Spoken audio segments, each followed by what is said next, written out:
سورہ بقرہ کے 21ویں رکوع کا آغاز ہے اور یہ دوسرے پارے کا 5واں رکوع ہے۔ ارشاد فرمایا یا ایھا الناس، اے لوگوں، کلو کھاؤ، مما اس سے جو فی الارض زمین میں ہے، حلالا طیبا حلال طیبہ پاکیزہ،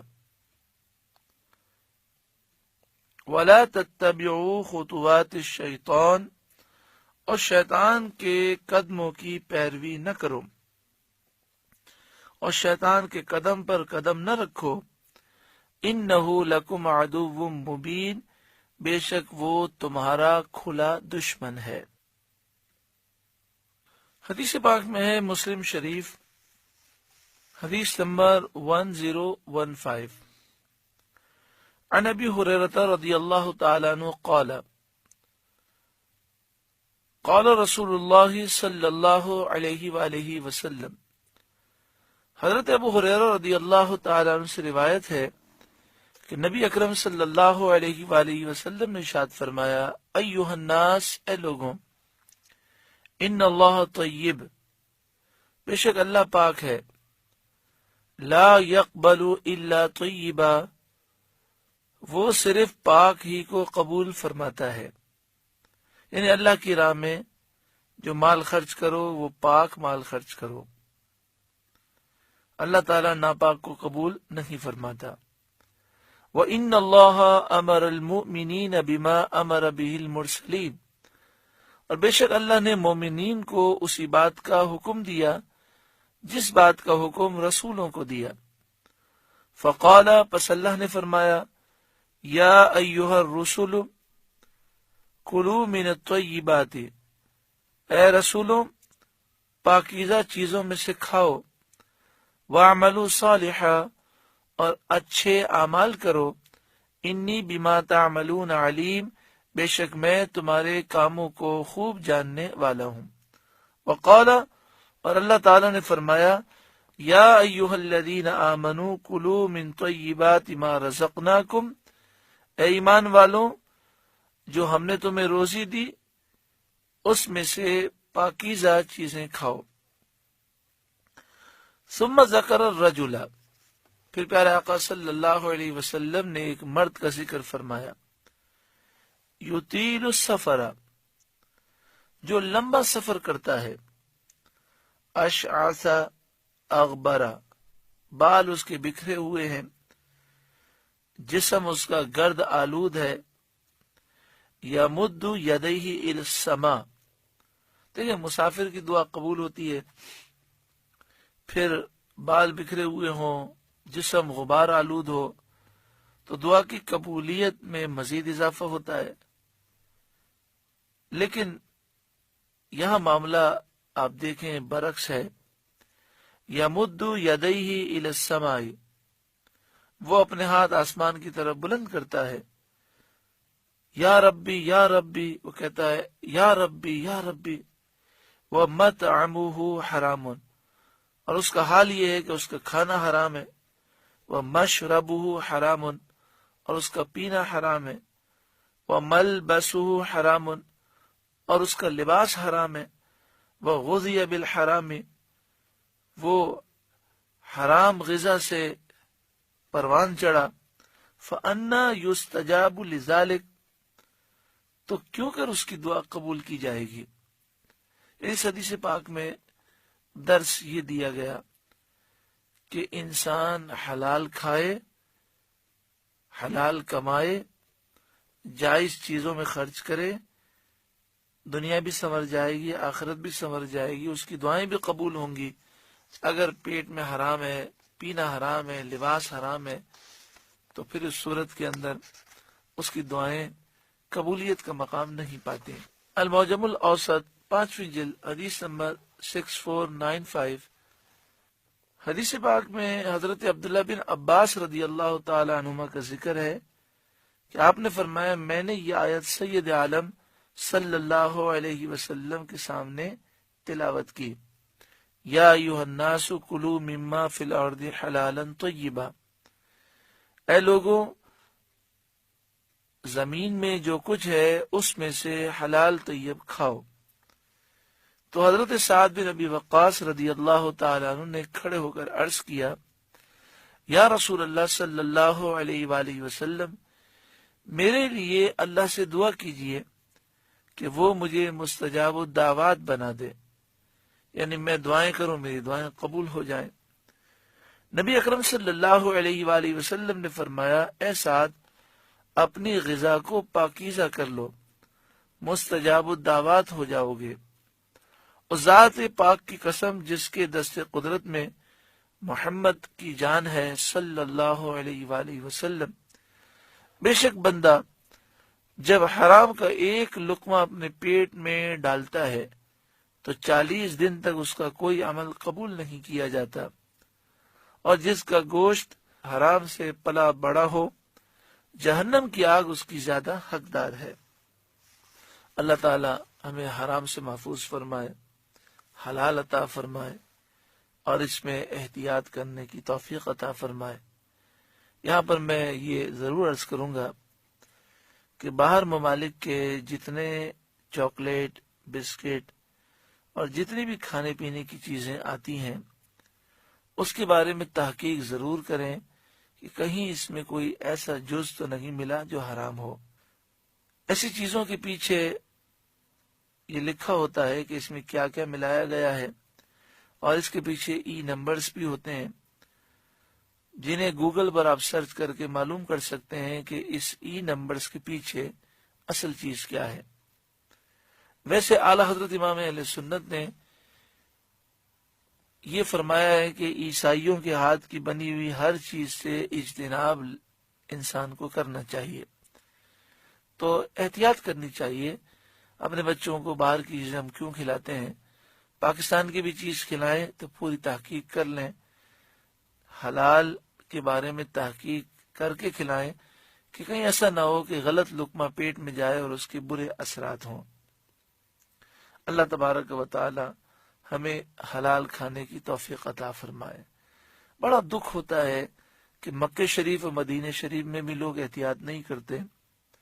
ہمارے ایک دوست مجھے مدینہ شریف میں ایک سپر مارکیٹ میں لے گئے، تو وہاں پر بہت سارے بسکٹ اور چاکلیٹ اور باہر ملک کے پڑے تھے، تو اس میں بہت سے ای نمبرز تھے، اور ان ای نمبر کے پیچھے اگر سرچ کریں تو معلوم یہ ہوتا ہے کہ کسی میں سور کی چربی ہے تو کسی میں اور مسئلہ ہے۔ لیکن مدینہ شریف کے سپر مارکیٹ میں یہ چیزیں عام بکتی ہیں، اور اس کے بارے میں کوئی تحقیق کرنے والا احتیاط نہیں کرتا، کوئی اٹھ کر اس کا سد باب نہیں کرتا۔ بڑا دکھ ہوتا ہے۔ اسی طرح وہاں پر البیک میں لوگ البیک سے مرغی کا گوشت بڑے شوق سے کھاتے ہیں، حالانکہ البیک والے خود تسلیم کرتے ہیں کہ جو مرغی ہم لوگوں کو کھلاتے ہیں وہ برازیل سے آتی ہے، اور یہ مشینی ذبیحہ ہوتا ہے، اور مشین سے جو چیز ذبح ہوتی ہے وہ ہمارے نزدیک حرام ہوتی ہے، لیکن لوگ بڑے شوق سے کھاتے ہیں۔ بلکہ ہمارے بزرگ تو یہ فرماتے ہیں کہ مکہ شریف، مدینہ شریف میں مرغی کھانے میں احتیاط کرنی چاہیے، پوری تحقیق کرنی چاہیے کہ اسے شرعی طور پر ذبح کیا گیا ہے یا یہ مشین سے ذبح کی ہوئی ہے۔ آسٹریلیا سے بھی گوشت آتا ہے، برازیل سے بھی آتا ہے، بعض اوقات مشینی ذبیحہ ہوتے ہیں، بعض اوقات ذبح کرنے والا مسلمان نہیں ہوتا، لیکن لوگ پرواہ نہیں کرتے۔ جب ان چیزوں کی پرواہ نہیں تو وہ روحانیت بھی ختم ہو گئی، وہ ذوق بھی ختم ہو گیا۔ اللہ تعالی ہمیں، ہماری اولاد و نسلوں کو حرام سے اور ناپاک چیزوں سے محفوظ فرمائے۔ اس آیت کریمہ میں یہ بیان کیا گیا کہ شیطان کے قدموں کی پیروی نہ کرو، بے شک وہ تمہارا کھلا دشمن ہے۔ شیطان انسان کے دل میں وسوسے ڈالتا ہے، انسان کو احتیاط کرنی چاہیے، اور دوسروں کے معاملات میں بھی احتیاط کرنی چاہیے۔ جہاں یہ محسوس ہو کہ کسی کے دل میں شیطان وسوسہ ڈال سکتا ہے تو اس کا سدباب کر دینا چاہیے۔ ہمارے آقا مولا صلی اللہ علیہ وآلہ وسلم نے ہمیں طریقہ سکھایا۔ حالانکہ نبی اکرم صلی اللہ علیہ وآلہ وسلم کے بارے میں کوئی مومن کسی قسم کا خیال نہیں لا سکتا، جب ایک مومن نہیں لا سکتا تو صحابی کا درجہ تو بہت بلند و بالا ہے. لیکن دیکھیں نبی اکرم صلی اللہ علیہ وآلہ وسلم نے کس طرح ہمیں احتیاط کا درس دیا. بخاری شریف حدیث نمبر 3281 کتاب بدء الخلق باب صفت ابلیس و جنودہ. ام المومنین حضرت صفیہ رضی اللہ تعالی عنہ سے روایت ہے قالت کان رسول اللہ صلی اللہ علیہ وآلہ وسلم معتکفا. رسول اللہ صلی اللہ علیہ وآلہ وسلم نے مسجد میں اعتکاف کیا تھا. فاتیتہ ازورہ لیلا. آپ فرماتی ہیں کہ میں نبی اکرم صلی اللہ علیہ وآلہ وسلم سے ملاقات کرنے اور آپ کا دیدار کرنے کے لیے رات میں مسجد میں حضور کی خدمت میں حاضر ہو گئی. فحدثتہ. تو میں نے نبی اکرم صلی اللہ علیہ وآلہ وسلم سے گفتگو کی. ثم قمت. پھر میں کھڑی ہوئی. فقام معی لیقلبنی. نبی اکرم صلی اللہ علیہ وآلہ وسلم مجھے دروازے تک چھوڑنے کے لیے میرے ساتھ آئے. کانا مسکنها فی دار اسامہ بن زید. اسامہ بن زید کے دار میں آپ کا مسکن تھا. فمر رجلان. دو انصاری صحابی قریب سے گزرے. فلما رأیا النبی صلی اللہ علیہ وسلم اسرع. پس جب انہوں نے نبی اکرم صلی اللہ علیہ وسلم کو دیکھا تو اپنی رفتار تیز کر دی. فقال النبی صلی اللہ علیہ وسلم علی رسلکما. انہوں نے دیکھا کہ نبی اکرم صلی اللہ علیہ وآلہ وسلم کسی خاتون سے گفتگو فرما رکھے ہیں تو وہ رکے نہیں بلکہ تیزی سے آگے بڑھ گئے. تو آپ نے فرمایا رک جاؤ اپنی جگہ پر. انہا صفیۃ بنت حیی. یہ صفیہ بنت حیی ہے یعنی میری ازواج مطہرات میں سے زوجہ ہے. نبی اکرم صلی اللہ علیہ وآلہ وسلم نے یہ فرمایا تو وہ صحابی سمجھ گئے کہ حضور صلی اللہ تعالی علیہ وآلہ وسلم یہ فرمانا چاہ رہے ہیں کہ میں کسی غیر عورت سے بات نہیں کر رہا, یہ ازواج مطہرات میں سے حضرت صفیہ ہیں. فقال سبحان اللہ یا رسول اللہ. انہوں نے کہا سبحان اللہ یا رسول اللہ. یعنی اس کی معنی یہ تھا کہ یا رسول اللہ ہم آپ کے بارے میں کسی قسم کا کوئی خیال کیسے لا سکتے ہیں. قال نبی اکرم صلی اللہ علیہ وسلم نے فرمایا ان الشیطان یجری من الانسان مجرى الدم. جس طرح خون انسان کے جسم میں گردش کرتا ہے اسی طرح شیطان انسان کے جسم میں گردش کرتا ہے. وَإِنِّي خَشِيتُ أَن يَقْذِفَ فِي قُلُوبِكُمَا سُوءًا أَوْ قَالَ شَيْئًا. مجھے اندیشہ ہوا کہ شیطان تمہارے دل میں کوئی برائی نہ ڈال دے یا کوئی وسوسہ نہ ڈال دے. اس میں ہمارے لیے نصیحت ہے کہ ہم احتیاط کریں اور تہمت کی جگہ سے بچیں. کوئی بھی معاملہ ہو اور ایسا محسوس ہو کہ شیطان یہاں پر وسوسہ ڈال سکتا ہے تو اس کی وضاحت کر دینی چاہیے پیار محبت کے ساتھ. آگے ارشاد فرمایا انما یأمرکم بالسوء والفحشاء. شیطان تو صرف برائی کا حکم دیتا ہے اور بے حیائی کا حکم دیتا ہے. آج جتنی برائیاں پائی جا رہی ہیں اور خاص طور پر جس طریقے سے بے حیائی عام ہوتی جا رہی ہے اس سے واضح معنی یہ ظاہر ہوتے ہیں کہ آج کا مسلمان شیطان کا پیروکار بنتا جا رہا ہے, اس کے وسوسوں کا شکار ہوتا جا رہا ہے. وَأَن تَقُولُوا عَلَى اللَّهِ مَا لَا تَعْلَمُونَ. اور یہ کہ اللہ پر وہ بات جوڑو جس کی تمہیں خبر نہیں. اللہ کے بارے میں وہ باتیں کہو جو تم جانتے نہیں ہو. شیطان یہ چاہتا ہے کہ تم اللہ پر جھوٹ باندھو. وَإِذَا قِيلَ لَهُمُ اتَّبِعُوا مَا أَنزَلَ اللَّهُ. اور جب ان سے کہا جائے کہ جو اللہ نے نازل کیا اس کی پیروی کرو. قالوا. تو وہ کہتے ہیں بل نتبع ما الفینا علیہ آباءنا، ہم تو اسی کی پیروی کریں گے جس پر اپنے باپ داداؤں کو پایا۔ قاعدہ یہ ہے کہ اگر باپ دادا مومن ہوں، نیک صالح ہوں، تو ان کی پیروی کرنی چاہیے، اور اگر باپ دادا کافر ہوں تو ان کی پیروی نہیں کرنی چاہیے۔ لیکن یہ کافر اپنے کافر باپ داداؤں کی پیروی کرتے جو جاہل تھے، دین کو بالکل نہیں جانتے تھے، مشرک تھے، کافر تھے، تو ان کا رد کیا گیا۔ اولو کان آباؤہم لا یعقلون شیئا ولا یہتدون، کیا اگرچہ ان کے باپ دادا نہ کچھ عقل رکھتے ہوں نہ ہدایت، پھر بھی یہ انہی کی پیروی کریں گے؟ یعنی یہ فرمایا جا رہا ہے کہ ان کے باپ دادا اگر مومن ہوتے، ہدایت پر ہوتے اور عقل رکھتے ہوتے، دین کی سمجھ رکھتے ہوتے، تو انہیں چاہیے کہ وہ اپنے باپ دادا کے نقش قدم پر چلیں۔ لیکن جب ان کے باپ دادا عقل بھی نہیں رکھتے، ہدایت بھی نہیں رکھتے، تو پھر یہ ان کی پیروی کیوں کرتے ہیں؟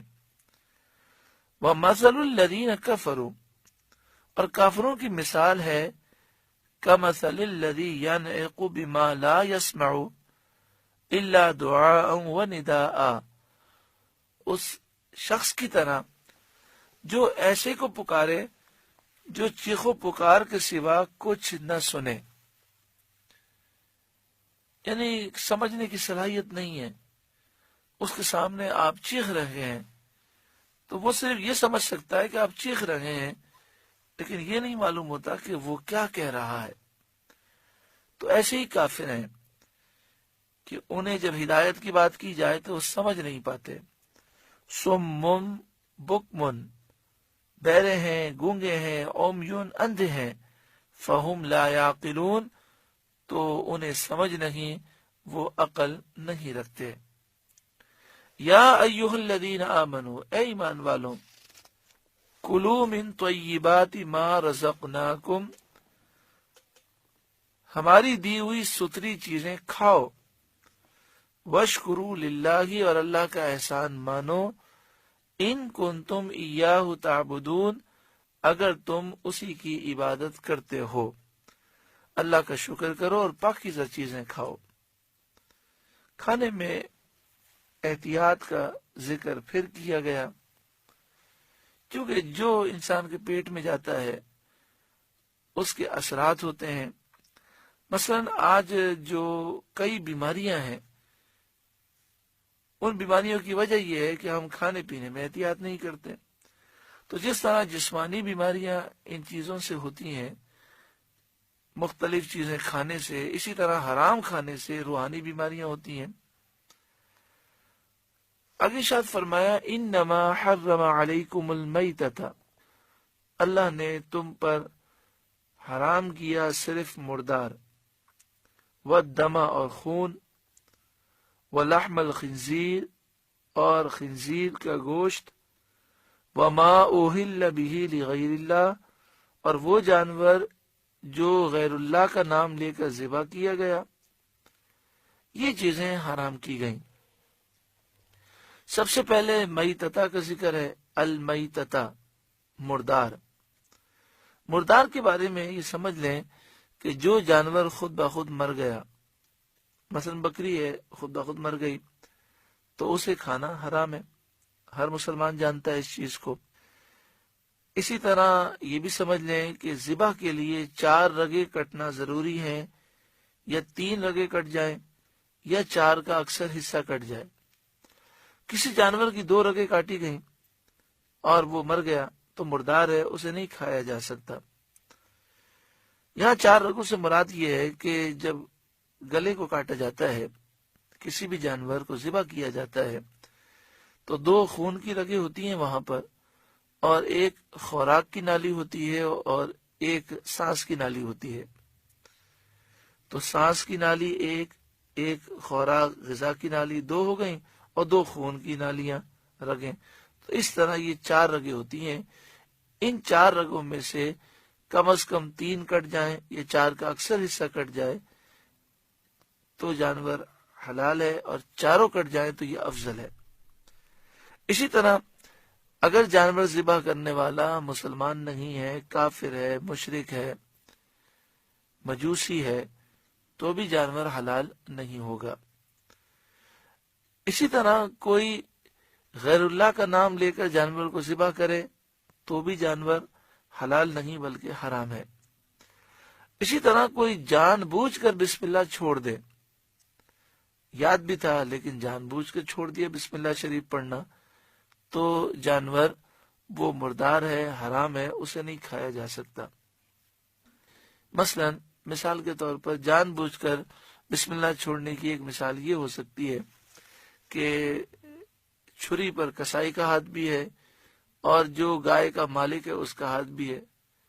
جب ذبح کرنے لگے، جو گائے کا مالک ہے اس نے کہا بسم اللہ اللہ اکبر، لیکن گائے تھوڑی ہلی اور جو گائے کا مالک تھا اس نے چھری سے ہاتھ ہٹا دیا۔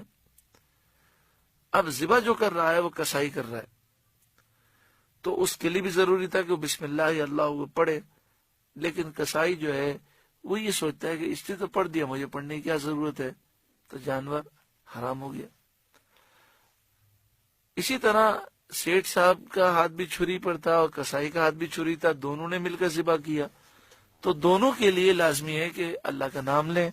کسی ایک نے بھی جان بوجھ کے چھوڑ دیا تو جانور مردار ہو جائے گا۔ اسی طرح کسائی جب مرغیاں ذبح کرتے ہیں یا جانور ذبح کرتے ہیں تو ان کے منہ میں پان ہوتا ہے اور پان کی وجہ سے بول ہی نہیں سکتے، تو بسم اللہ یا اللہ اکبر، اللہ کا نام لینا، یہ پڑھنا اتنا ضروری ہے کہ اتنی آواز سے پڑھے کہ خود اس کے کان سن سکیں، اتنی آواز ہونی چاہیے۔ دل میں پڑے گا تو وہ حلال نہیں ہوگا۔ اللہ تبارک و تعالی ان مسائل کی سمجھ سب کو نصیب فرمائے۔ اس کے علاوہ اور بہت سے مسائل ہیں جو آپ باہر شریعت کتاب سے سیکھ سکتے ہیں۔ والدم، اور دم سے مراد یہاں پر بہتا خون ہے، رگوں میں جو بہتا خون ہوتا ہے یہ حرام ہے۔ ولحم الخنزیر، سور کا گوشت، خنزیر کا گوشت۔ یہ بات یاد رکھیں کہ خنزیر، سور کے جسم کی ہر چیز یہ حرام ہے اور ناپاک ہے۔ کھال، اس کا گوشت، اس کی چربی، ہر چیز، یہاں تک کہ اس کے بال بھی ناپاک ہیں۔ لیکن یہاں گوشت کا ذکر اس لیے کیا گیا کہ کھانے کی چیز تو عام طور پر گوشت ہوتی ہے۔ وَمَا أُهِلَّ بِهِ لِغَيْرِ اللَّهِ، اور وہ جانور جو غیر خدا کا نام لے کر ذبح کیا گیا، یعنی جس جانور پر ذبح کے وقت غیر اللہ کا نام لیا گیا تو وہ جانور حرام ہے۔ یہاں پر مردار کا ذکر ہے اور خون کا ذکر ہے۔ یہ بات یاد رکھیں کہ مچھلی جو ہے اگر شکار کر لی جائے تو اسے بھی ذبح شرعی کرنے کی ضرورت نہیں ہے۔ مچھلی کو اگر دریا سے پکڑ لیا، شکار کر لیا اور پھر باہر آ کر وہ مر گئی ہمارے جال میں، تو اس صورت میں وہ حلال ہے۔ اسی طرح ٹڈی، وہ بظاہر تو کیڑا ہے لیکن نبی کریم صلی اللہ علیہ وآلہ وسلم نے اسے بھی حلال قرار دیا۔ جہاں تک تعلق ہے خون کا، تو کلیجی جو ہے یہ جمع و خون ہے، اسی طرح تلی، ان دونوں چیزوں کو نبی اکرم صلی اللہ علیہ وآلہ وسلم نے حلال قرار دیا۔ ترمذی شریف کتاب الطہارہ الرسول اللہ صلی اللہ علیہ وسلم، باب ما جاء فی ماء البحر انہ طہور۔ حضرت ابو ہریرہ رضی اللہ تعالیٰ عنہ فرماتے ہیں، سال رجل رسول اللہ صلی اللہ علیہ وآلہ وسلم، ایک شخص نے نبی اکرم صلی اللہ علیہ وآلہ وسلم سے پوچھا، فقال یا رسول اللہ، عرض کی یا رسول اللہ صلی اللہ علیہ وآلہ وسلم، انا نرکب البحر، بے شک ہم سمندر میں سوار ہوتے ہیں کشتیوں میں، ونحمل معنا القلیل من الماء، ہمارے پاس تھوڑا سا پانی ہوتا ہے، فَإِن تَوَدَّأْنَا بِهِ عَطِشْنَا، اگر ہم یہ پانی سے وضو کر لیں تو پھر ہمیں پیاس کا مسئلہ ہوتا ہے۔ أَفَنَتَوَدَّأُ مِن مَّاءِ الْبَحْرِ، کیا ہم سمندر کے پانی سے وضو کر سکتے ہیں؟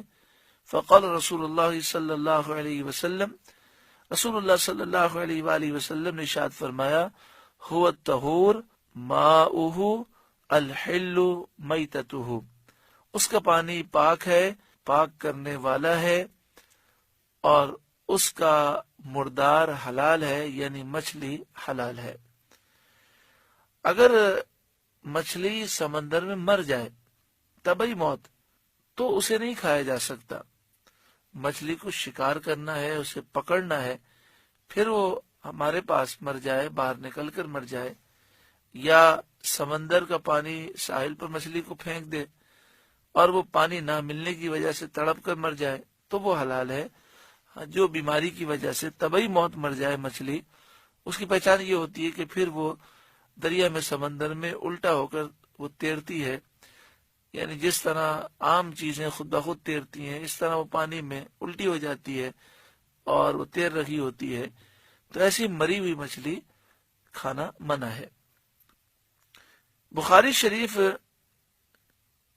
حدیث نمبر 5495، کتاب الذبائح والصید والتسمیہ علی الصید، باب اکل الجراد۔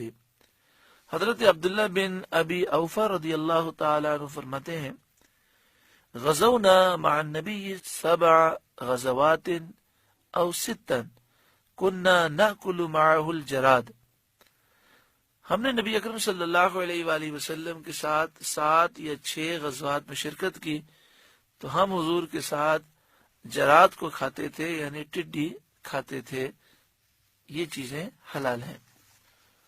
سنن ابن ماجہ حدیث نمبر 3314، کتاب الاطعمہ، باب الکبد والتحال۔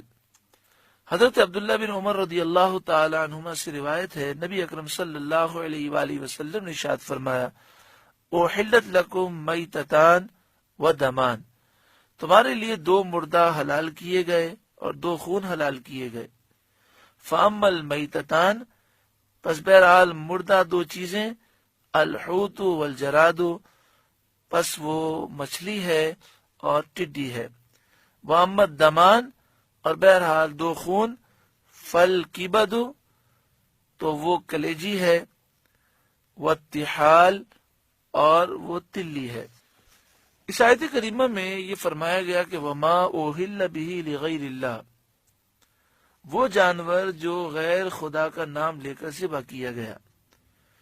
1400-1500 سال میں صحابہ سے لے کر آج تک جتنی تفاسیر موجود ہیں، کوئی بھی آپ بزرگ کی تفسیر اٹھائیں، مستند تفسیر اٹھائیں، ہر جگہ پر یہی لکھا ہے کہ اس آیت سے مراد یہ ہے کہ ذبح کے وقت غیر اللہ کا نام لیا جائے تو وہ جانور حرام ہو جاتا ہے۔ ہاں، ایصال ثواب کے لیے جانور لیا گیا اور نیت یہ ہے کہ اس جانور کا گوشت میں پکا کر غریبوں کو اور مسلمانوں کو کھلاؤں گا، اپنے رشتہ داروں کو کھلاؤں گا، جو ثواب ملے گا میں حضور غوث اعظم کی بارگاہ میں اس ثواب کا نذرانہ پیش کروں گا، بزرگان دین کا ایصال ثواب کروں گا، تو اس میں کوئی حرج نہیں ہے۔ حضرت ملا جیون علیہ رحمت تفسیرات احمدیہ صفحہ نمبر 45 پر لکھتے ہیں، علم ان البقرۃ المنذورہ للاولیاء کما هو الرسم فی زماننا، ہمارے زمانے میں جو رسم ہے کہ اولیاء کے ایصال ثواب کے لیے گائے وغیرہ لی جاتی ہے، تو آپ فرماتے ہیں حلال طیب، وہ جانور حلال طیب ہے، لأنه لم يذكر اسم غیر اللہ علیہ وقت الذبح وإن كانوا ينظرونها، اگرچہ وہ نیت تو یہی کرتے ہیں کہ یہ ایصال ثواب کے لیے جانور ہے، اور جب ذبح کرتے ہیں تو غیر اللہ کا نام نہیں لیتے، اللہ کا نام لیتے ہیں، تو آپ فرماتے ہیں کہ اس میں کوئی حرج نہیں، ایسا جانور حلال ہے۔ تو جو نیاز کا کھانا ہوتا ہے، جو لنگر کا کھانا ہوتا ہے، اس میں یہی ایصال ثواب کی نیت ہوتی ہے۔ فمن اضطر غیر باغ ولا عاد، تو جو کوئی مجبور ہو جائے، غیر باغ، باغی نہ ہو، ولا عاد، وہ حد سے تجاوز کرنے والا نہ ہو، یعنی نہ تو خواہش سے کھائے اور نہ ضرورت سے آگے بڑھے۔ ضرورتاً جان بچانے کے لیے 1 یا 2 لقمے حرام کے کھا لے، فلا اسم علیہ، تو اس پر کوئی گناہ نہیں۔ ان اللہ غفور الرحیم، بے شک اللہ بخشنے والا مہربان ہے۔ ان الذین یکتمون ما انزل اللہ من الکتاب، بے شک وہ لوگ کہ جو چھپاتے ہیں ان باتوں کو جو اللہ نے کتاب میں نازل فرمائیں، وَيَشْتَرُونَ بِهِ ثَمَنًا قَلِيلًا، اور اس کے بدلے ذلیل قیمت لے لیتے ہیں، یعنی دنیا کے ہوس کی وجہ سے کتاب اللہ میں تحریف کرتے ہیں، اللہ کی کتاب کی باتیں چھپاتے ہیں۔ اولئک ما یأکلون فی بطونہم الا النار، وہ اپنے پیٹ میں آگ ہی بھرتے ہیں۔ ولا یکلمہم اللہ یوم القیامہ، اللہ قیامت کے دن ان سے بات نہ کرے گا۔ ولا یزکیہم، اور انہیں ستھرا نہ کرے گا۔ وَلَهُمْ عَذَابٌ علیم، اور ان کے لیے دردناک عذاب ہے۔ اولئک الذین اشتروا الضلالۃ بالہدی، یہی وہ لوگ ہیں جنہوں نے ہدایت کے بدلے گمراہی کو حاصل کر لیا، خرید لیا۔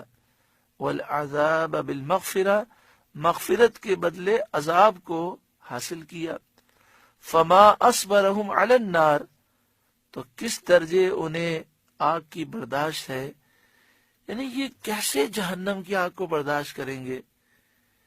یہ سوچتے نہیں کہ کیوں اپنے آپ کو یہ برباد کر رکھے ہیں۔ ذالک بأن اللہ نزل الکتاب بالحق، یہ اس لیے کہ اللہ نے کتاب حق کے ساتھ اتاری۔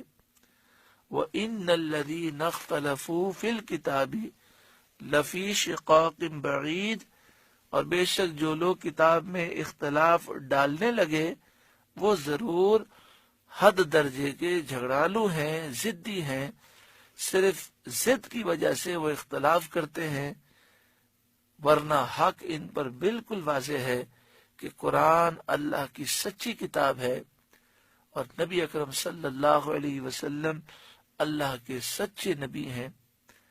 سورہ بقرہ کا 21واں رکوع مکمل ہوا۔ اللہ تعالی اس رکوع کے نور سے ہمارے قلوب کو روشن منور فرمائے۔